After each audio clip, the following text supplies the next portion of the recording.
Assalamu alaikum everyone. A'udhu billahi minash shaitanir rajeem. Bismillahir rahmanir rahim. Rabbi shrah li sadri wa yassir li amri wahlul 'uqdatam min lisani yafqahu qawli waj'alni waziran min ahli Harun akhi ushdud bihi azri ashrik fi amri kay nusabbihuka kaseera wa nazkuraka kaseera innaka kunta bina basira.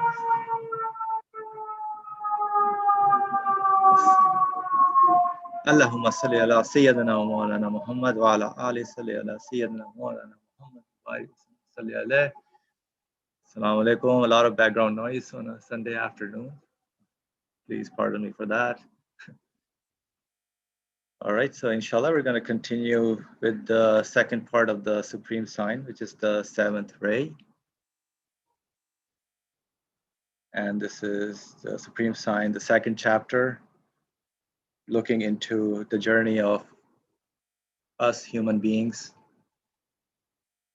as we venture into our life journey in this world that we are in, going through different phases and stages of our existence in this world, experiencing different events, different scenarios, situations, experiencing our feelings in all over the places. And this particular section of the supreme sign, as the author took us through the journey of the universe, now within the universe he's looking into how the divine unity is displayed all around us. So we looked at the truth of basically that's the grandeur and sublimity as one of the proofs that we discussed last time. And we looked into some of the verses. Let me just recall, go back there a little bit. We studied that how human beings, we see things in different stages. We are subject to time and space, and we cannot exactly fathom the owner of time and space, whoever gives time and space brings it into existence. So for us human beings, we learn through different stages as we journey through this universe. And this was the verse, He it is who created the heavens and the earth in 6 days, Quran 57 verse 4. And then He merges night with day and day with night. So this, I'm just trying to recall exactly this particular truth, how we were concluding by understanding what grandeur, by observing the universe around us and visualizing and trying to make sense of how the events, for example, the event of spring that we see, or winter, whatever, is actually life and death that continuously happens around us. How these are such remarkable events that it shows us whoever is in charge of them is one of the, someone high, azim, elevated, akbar, grandeur and sublimity, as we kind of roughly translated that in Arabic. So now we're going to continue with the second truth.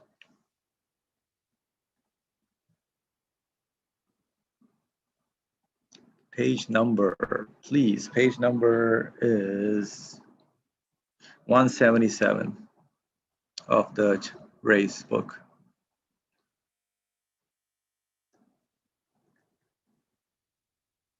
So now we're going to go to the second truth.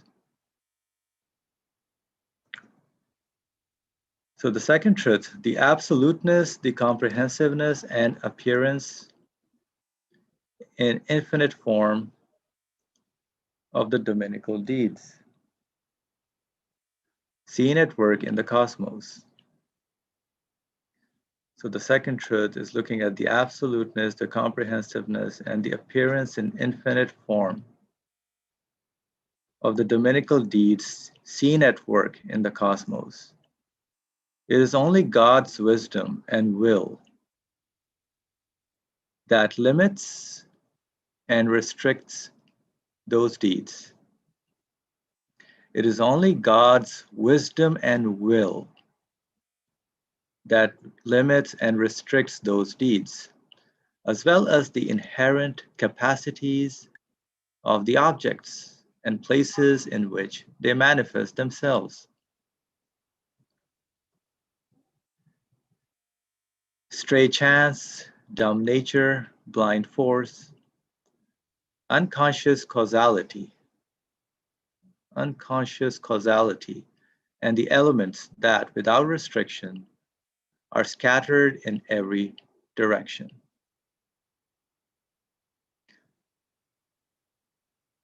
None of these can have any part in the most balanced, wise, perspicacious, life-giving, orderly, and firm deeds of the Creator.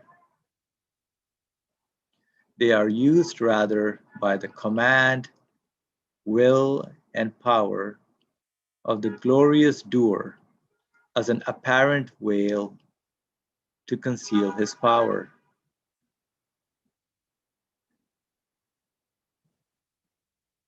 So it is based on the deeds that are observed in the universe that one gets to know who the owner is. So we have to look at the deeds that are available, that we see all around us, and then question and wonder, could they be randomly, stray chance, dumb nature, or by themselves, blind force, unconscious causality? I mean, just by these words, it seems pretty impossible and weird that somebody would say, yeah, blind force or dumb nature is the cause of something, all these acts.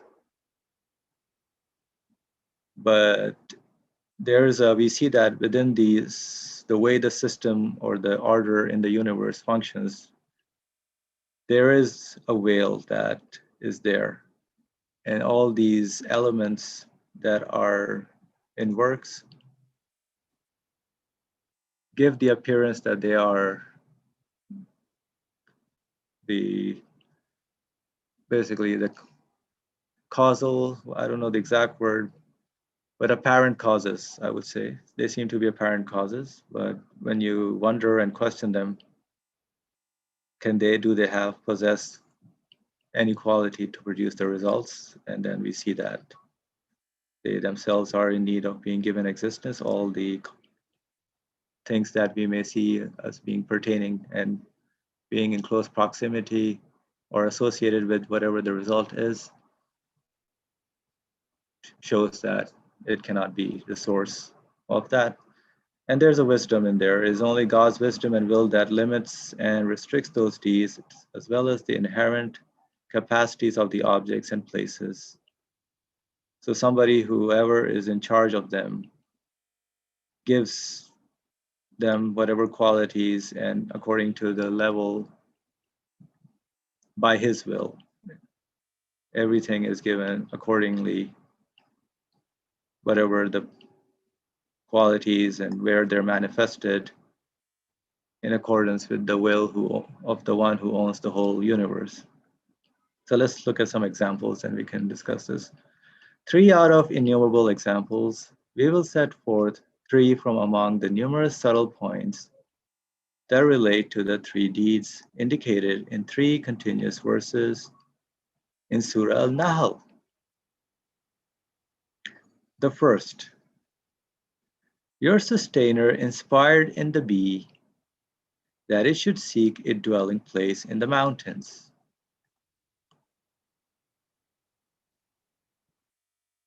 Your sustainer inspired in the bee that it should seek a dwelling place in the mountains. This is from the Quran, chapter 16, verse 68. The bee is with respect to its disposition and function, such a miracle of God's power that a whole surah, Surah Al-Nahl, has been named after it. For to inscribe in the minute head of that little honey machine a complete program for the fulfillment of its important task, a complete program for the fulfillment of its important task, to place in its diminutive stomach the most delicious of foods, and to ripen it there, to place in its sting poison, capable of destroying and killing animate beings, without causing any harm to its own body or the member in question. Just one little honeybee. It's like a powerful machine. It's incredible. Like a factory of honey producing, and then has in its sting has the poison capable of destroying animate beings. To do all this without the utmost care and knowledge. To do all this without the utmost care and knowledge, with exceeding wisdom and purposiveness, partakes of a perfect orderliness and equilibrium, and hence unconscious, disorderly, disequilibrated nature. An accident could never interfere or participate in any of this.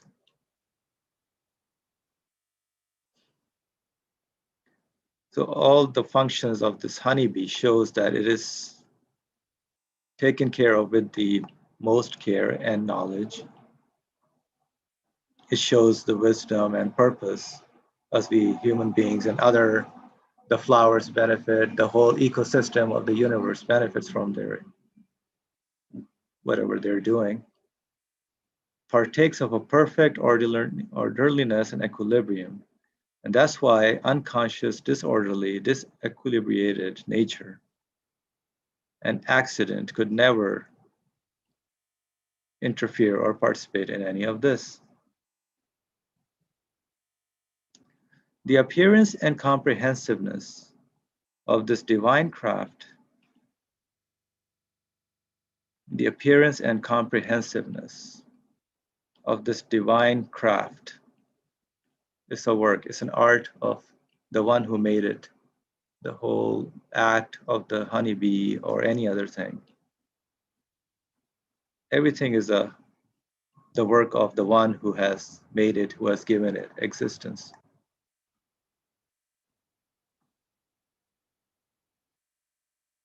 The appearance and comprehensiveness of this divine craft, this dominical deed, which is miraculous in three separate respects. In the countless bees that are found scattered over the earth with the same wisdom, the same care, same wisdom, the same care, the same symmetry, at the same time and in the same fashion. This is a self-evident proof of God's unity. Again, we see the author emphasizing with using the word of the same wisdom, the same care, signifying everything is pointing to the same source. It's the same source that is bringing about all the acts that we see in creation at the same time. It's just one act, as I recall we spoke about last time, how we can understand that everything that is coming into existence is just one act. Be and it is, kun fayakun.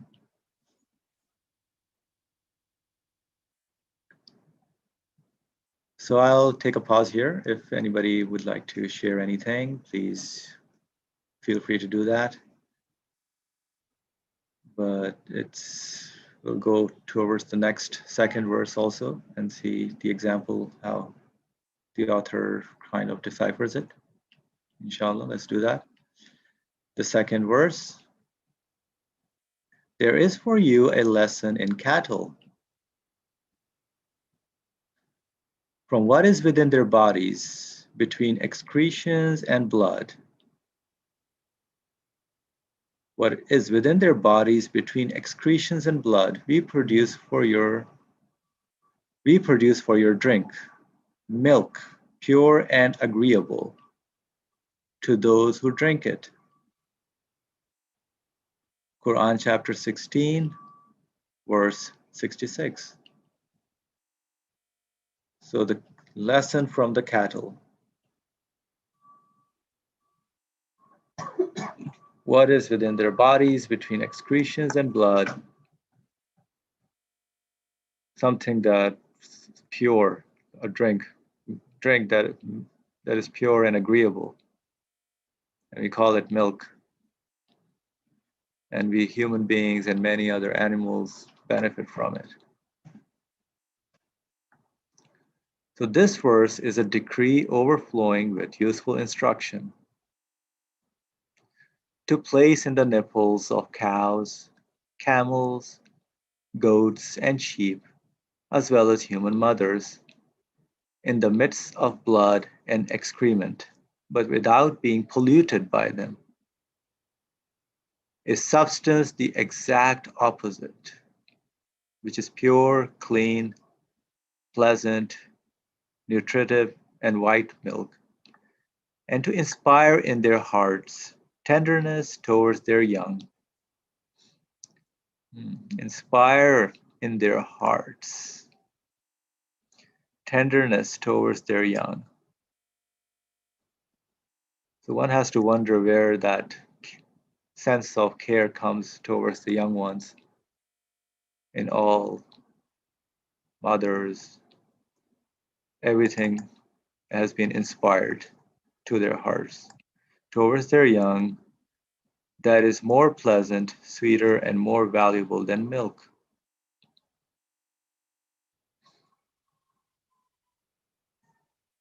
So yeah, it is interesting to wonder how that sense comes in.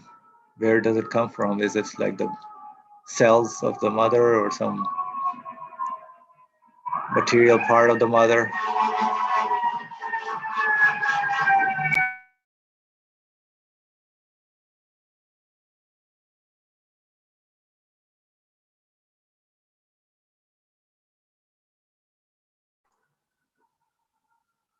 Right, so, and he says, inspire in their hearts tenderness towards their young that is still more pleasant, sweeter, and more valuable than milk. This requires such a degree of mercy, wisdom, knowledge, power, will, and care that it cannot in any way be the work of turbulent chance, of the tangled elements, or of blind forces.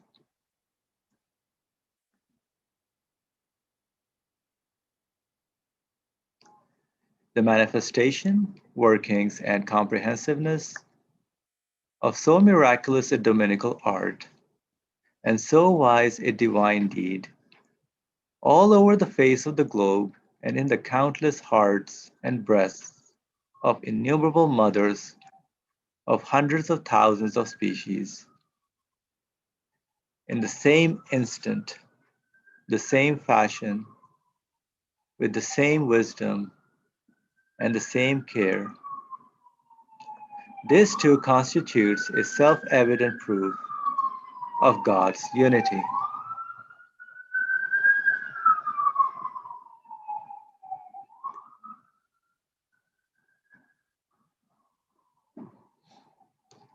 So the same instant, the same fashion, the same wisdom, and the same care.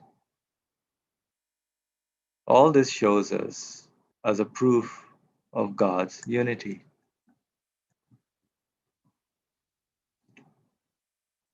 So all these examples that we are able to observe in the universe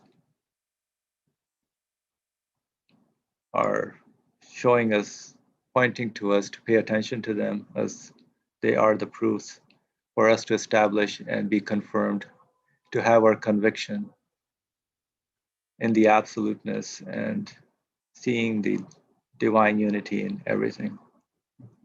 So the third verse,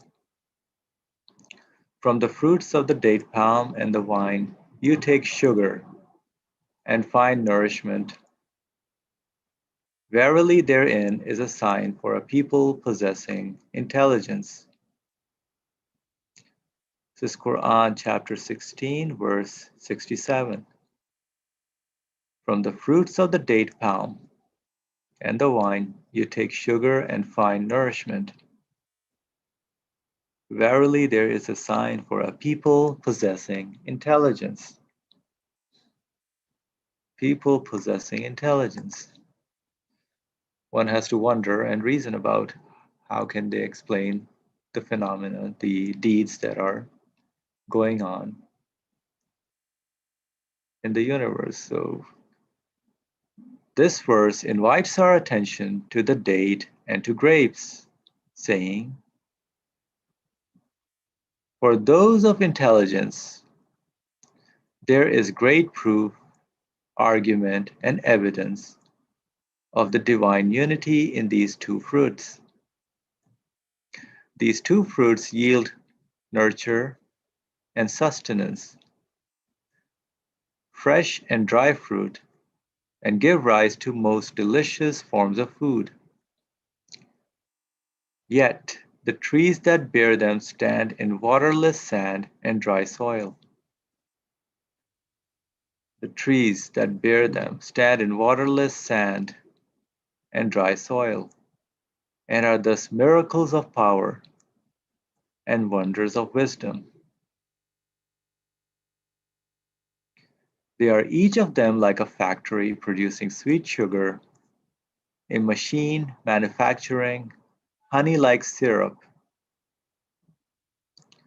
a work of art created with perfect order and sensitive balance, wisdom, and care.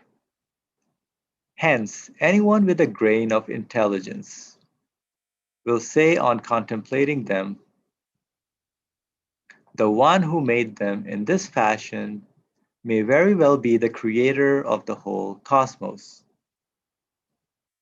Anyone with a grain of intelligence will say on contemplating them, the one who made them in this fashion may very well be the creator of the whole cosmos. For in front of our eyes, each vine branch, the thickness of a finger, will hold 20 bunches of grapes, and each bunch will in turn contain hundreds of sugary grapes,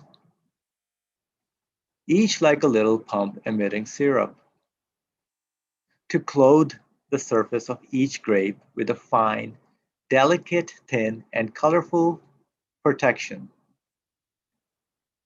to place in its delicate and soft heart seeds with their hard shells, which are like its retentive faculty, program, and the story of its life.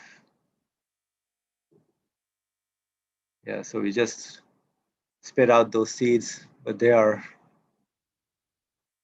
purposefully made with hard shells, which are like its retentive faculty, program, and the story of its life. To manufacture in its stomach a sweet meat like the halwa of paradise. To manufacture in its stomach a sweet meat like the halwa of paradise. So it's a sample. A honey like the water of Kausar. To create an infinite number of such grapes over the face of the entire earth with the same care and wisdom and wonderful art, and at the same time and in the same fashion, this proves in self-evident fashion that the one who fulfills these tasks is the creator of the whole cosmos, and this deed, requiring as it does infinite power and limitless wisdom, can be only his deed, can only be his deed. This proves in self-evident fashion that the one who fulfills these tasks is the creator of the whole cosmos, and this deed, which requires as it does infinite power and limitless wisdom, can only be his deed.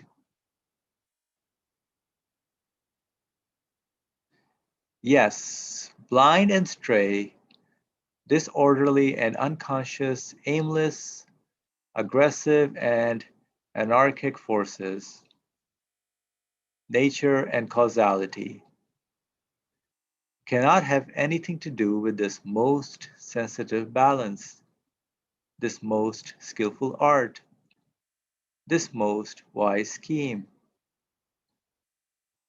They cannot even stretch out their hands toward it. It falls to them only to be employed through the dominical command as passive objects, as curtain holders.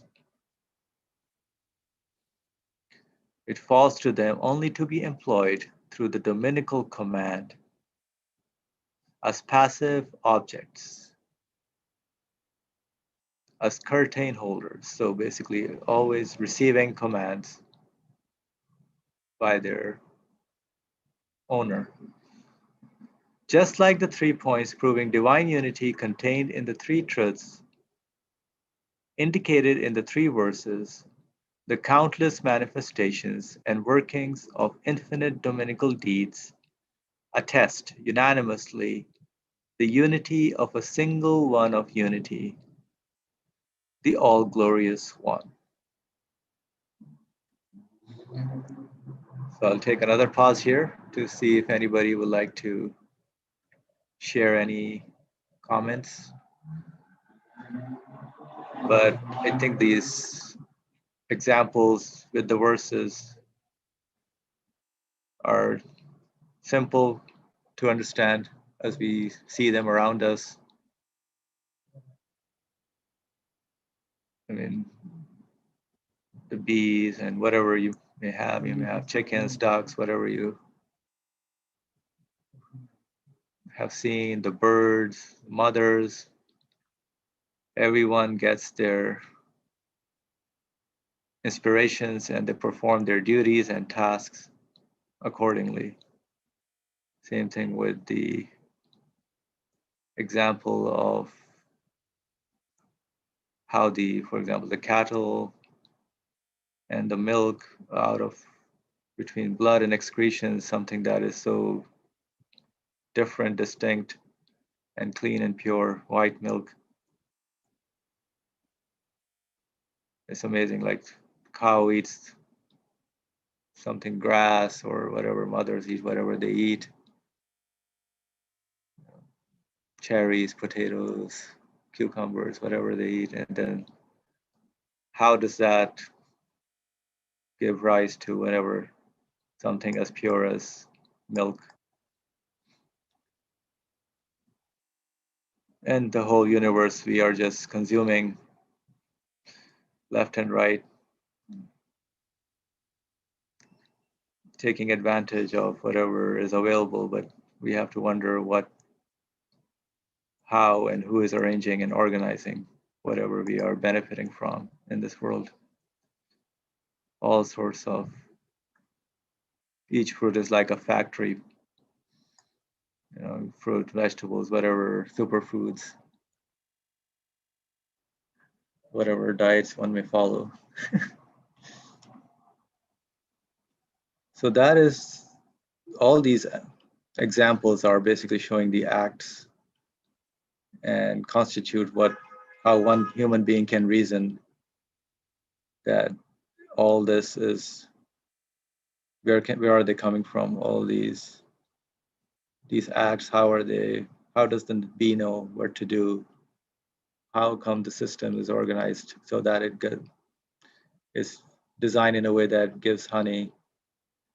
How is it the flowers they are giving, with the scent, are given pollen? How is it that mothers are then given that sense of care for their young ones?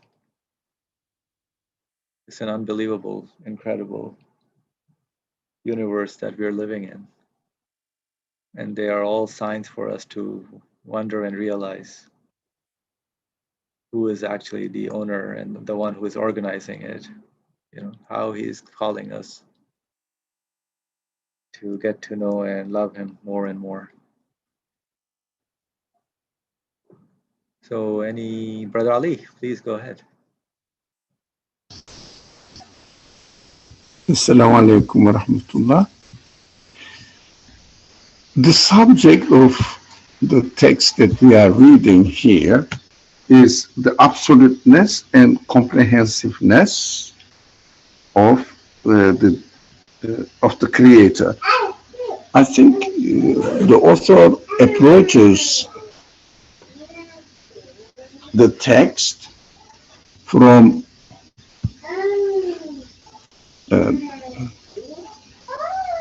the relationship between the created beings and at the same time their source of existence. Now, for example, if we are not careful about the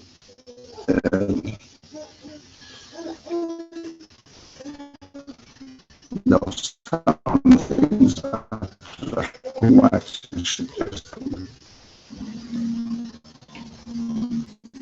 Having a hard time Just getting. yeah. So this absoluteness and comprehensiveness. This is the point actually that we have to understand. First of all, is the verses or the explanation of the verses as if there is a bee here out there, and God is inspiring to this bee, as if bee exists independently, but not by itself necessarily. God created the bee, but at the same time, God, even somebody that believes in God, he will say God created the bee, but God now is inspiring in the bee. I think these are how we observe in this world. And the Quran gives the example to make the difficult matter to understand easy to grasp by following the example out there. But we have to pay attention to 2 points here. First of all, whoever creates the bee he must have created with all its qualities, the qualities of the bee. That is one.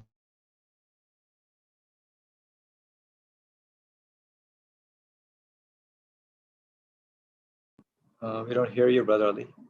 So whoever creates the bee must create the bee with all its qualities. That's the last thing we heard. Although your mic is open, we don't hear your voice. Voice you may not hear it for a while. No, it's okay. There is no bee here, and God is inspiring him or inspiring it that you should do this. But in the creation of the bee, this quality is already included in it. This shows that God's or even human actions, God's actions also, we can understand using ourselves as an example. When we do anything, we do it together with all our human qualities. Well, we are seeing, we are hearing, we are using the power, we are using the mind, we are using the talent. Of course, we are acquired all this, but not necessarily God has acquired or is acquiring it, but we are given.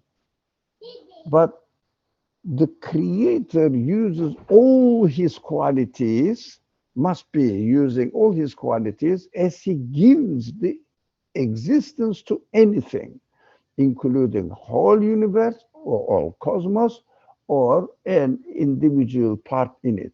All the qualities manifest in their existence at the same time.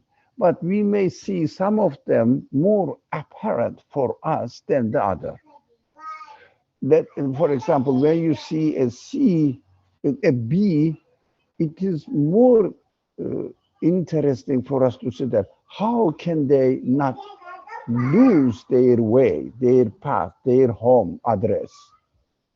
Uh, if nowadays, before the people used to use guides to go from one place to another, and then maps, and then something else, and then now there's whatever you call it, UPS or whatever you call it, USP. What? How do you call it? CPS. CPS. Okay. So, uh, but bee doesn't have any of them, and it is an animal. Or this aspect of the creation attracts our attention more. So the Quran gives this aspect of bee to human in attention, so that we will say, "Oh, it is impossible for this animal to be made by its own component parts to have these kind of qualities." So we have to understand that first stage of understanding absoluteness of the creator, we see that every quality of the creator is manifesting in the existence of every individual being, created being. Another thing is, these qualities are at the same time manifesting themselves so comprehensively that we can say universe wise. The power, the wisdom, the will, the decoration, the form, the all the, or the purposefulness, all of them are seen in each and every creature in the world at the same time. This comprehensiveness, nature of the manifestation of the qualities of the creator, or how the things come into existence, they show that they demonstrate that all these qualities are manifesting at the same time everywhere. So we have to take 2 points into consideration. One of them is absoluteness of the, in order to understand the absoluteness of the creator, we have to see the instant act of creation, and at the same time all qualities manifesting in each of them, and at the same time all qualities manifesting themselves in all of the creatures, cosmos wise. So it is impossible to give any chance to any sort of thought that these actions may happen accidentally, etc. Why the different qualities are manifested more than the others? And the beginning of the second paragraph, the second church, second paragraph says, it is only God's wisdom and will that limits and restricts those deeds, as well as the inherent capacities of the objects and places in which they manifest themselves. Now, because of the will and the wisdom of the Creator, that all absolute qualities do not manifest in in everything in absolute form. Wisdom and will of the creator must be limiting the manifestations of his qualities in a particular being or uh, thing of the universe. So, why do we see some qualities of the creator in one thing more apparent than the other? Variations of the creation is taking place because of the will of the creator to create everything different from another. That is also another sign that demonstrating that this comprehensive action is in a comprehensive way has been decided by a comprehensive will and wisdom. Everything must be different from each other. Nothing can be the same or should be the same in order to demonstrate, in order to understand for human beings that the creator must be ever present everywhere at the same time with all his qualities and also not at, how do you say, assembly line production. The same thing is repeated over and over again. No, but will and wisdom keeps changing everything at every time in order to demonstrate the infinity of his qualities manifesting there, his absoluteness, which is in the text also unity of God. In the Quran, ahadiyya of God, wahidiyya of God, two different words, uh, drawing the human attention to different aspects of the same absoluteness of the Creator, depending on which perspective we look. It is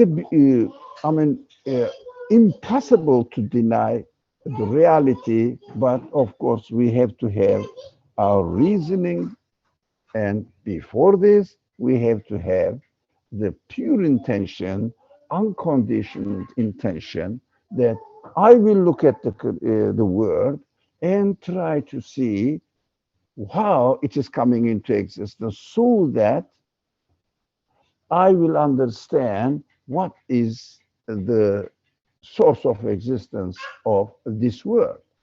So we can inevitably conclude, we must inevitably conclude from the very simple examples presented to us in the Quran, the Creator must be an absolute one. Unity is this. No pair, no nothing it can be comparable to him in this world. So it is absolute means I cannot really uh, see it in the form of as if a part of this universe, because every part of universe needs to be given existence by the same source of existence. That is amazing because we must have sometimes the question that how can I imagine God's absoluteness? This is the point. Absoluteness cannot be imaginable. We have to bear in mind. But it is very reasonable, as the Quran says, use your reason, very reasonable to conclude that the creator of this universe must be absolute one. Thank you.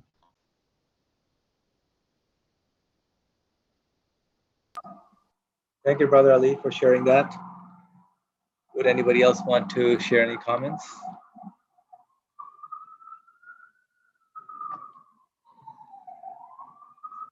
All right, so let's move on then to, yeah, Yusuf, please go ahead.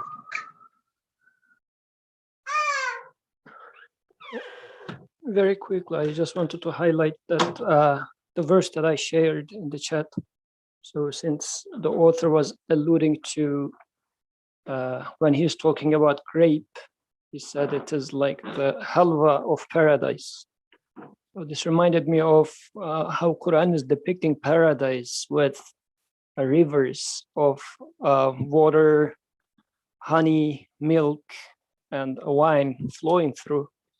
And paradise is the place in which where you know all the sustenance is from your creator.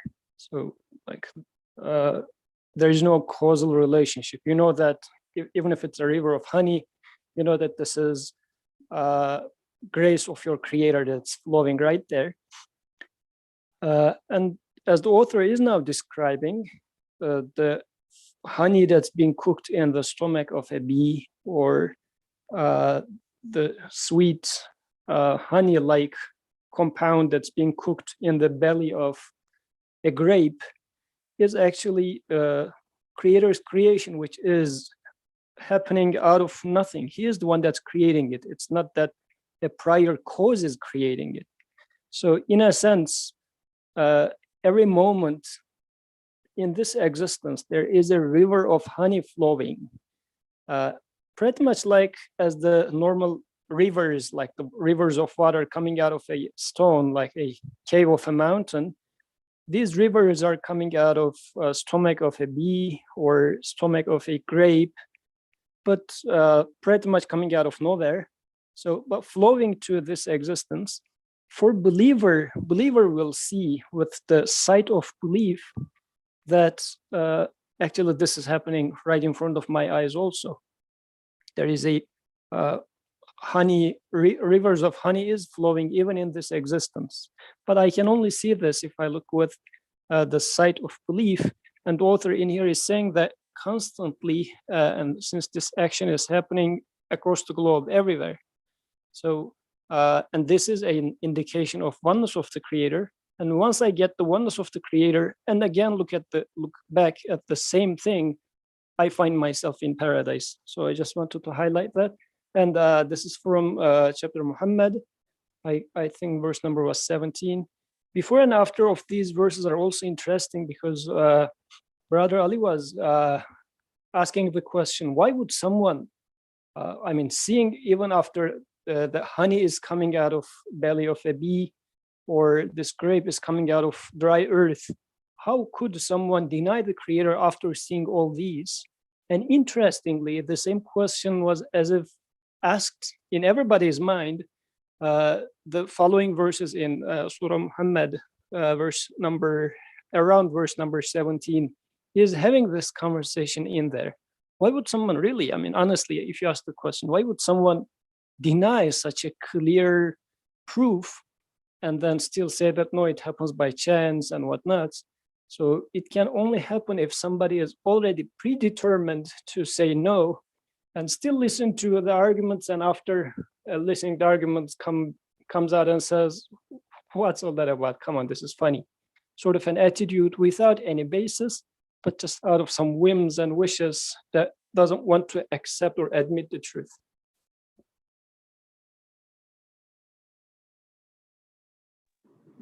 Alhamdulillah, thank you, Yusuf, for sharing that. I just saw your chat message. Thanks for sharing. So from chapter Muhammad, verse 15 is what you shared, as you said in the chat. The parable of the paradise which the God conscious are promised, wherein there are rivers of water which time does not corrupt, and rivers of milk the taste whereof never alters, and rivers of wine delightful to those who drink it. The rivers of honey of all impurity cleansed, and the enjoyment of all the fruits of their good deeds, and of forgiveness from their sustainer. Yeah. And then there's, can this parable of paradise be likened unto the parable of the recompense of, okay, so if you do not believe, such are to abide in the fire and be given waters of burning despair to drink, so that it will tear their bowels asunder. And I think Yusuf added this, paradise should have rivers of honey and milk, and that's what he was explaining. in terms of how the halwa of paradise and honey like the water of Kauthar as examples for us to question and wonder and see them that these are the samples for us to get to know who is arranging all this and what paradise and being connected and belief tastes like. And when one is experiencing with their human capacity all the acts in creation that they're being exposed to. Thank you, Yusuf. And if anybody else has any comment or question, I would be delighted to hear them, and everybody else as well, indeed. If not, we can start over the third truth. And let's see how far we can go here. So the creation of beings, particularly plants and animals, with absolute speed and absolute orderliness, with absolute ease and extreme skill, talent, ability, and order, with great value and distinction, despite extreme abundance and intermingling. Great value and distinction despite extreme abundance and intermingling. Yes, to produce the extreme swiftness and in extreme abundance, most skillfully and artistically, with great ease and facility, combined with the utmost care and orderliness, with great value and distinction, despite abundance and intermingling, without any form of confusion or deficiency. This can be achieved only by a unique being whose power is such that nothing appears difficult to it.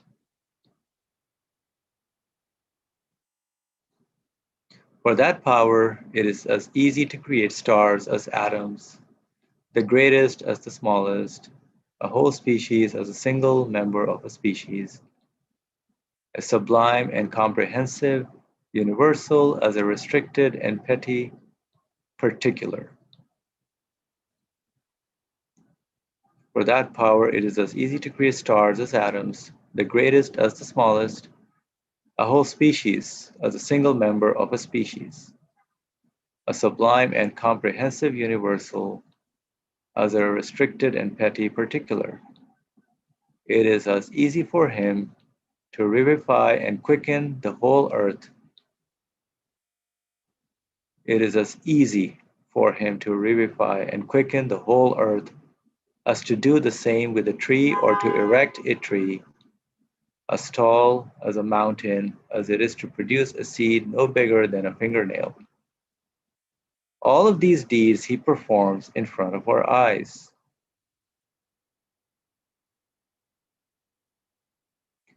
So the exposition, the solution. So the exposition, the solution, the uncovering, and proof of the mystery of this degree of the assertion of the divine unity, this third truth, this word of unity, the mystery that the greatest universal is like the smallest particular. The mystery that the greatest universal is like the smallest particular without the slightest difference between them. This beneficial wisdom, this supreme talisman, this riddle beyond the reach of the intellect, this most significant foundation of Islam, this most profound source of faith, this greatest basis of the divine unity. The setting forth of all this opens the talisman of the Quran.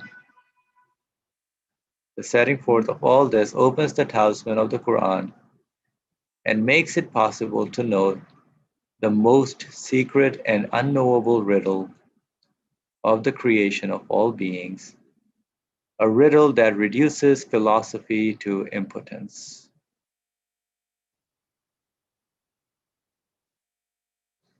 the exposition, the solution, the uncovering, and proof of the mystery of this degree of the assertion of divine unity, where each and everything, either big or small, is the same. No disruption, no confusion. All the beings that we are observing, particularly plants and animals, coming with absolute speed in a particular orderly fashion, absolute orderliness, absolute ease, having their qualities, features, skills, talents, ability. So everyone is given their value, great value, and distinction, despite abundance and intermingling.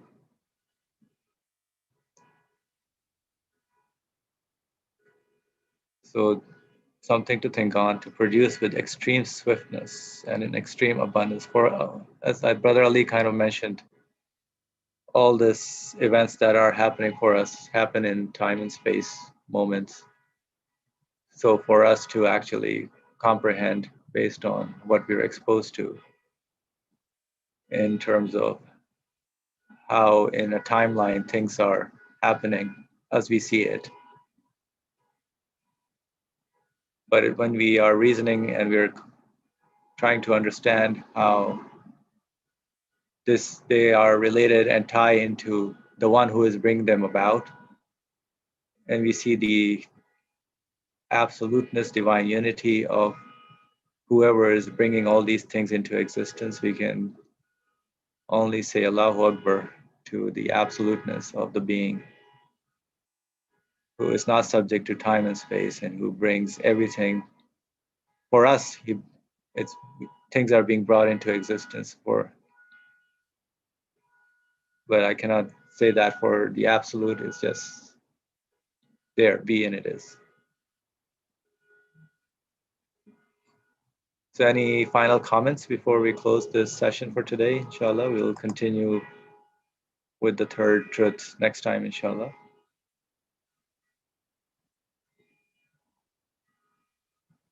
So I guess we'll start from here.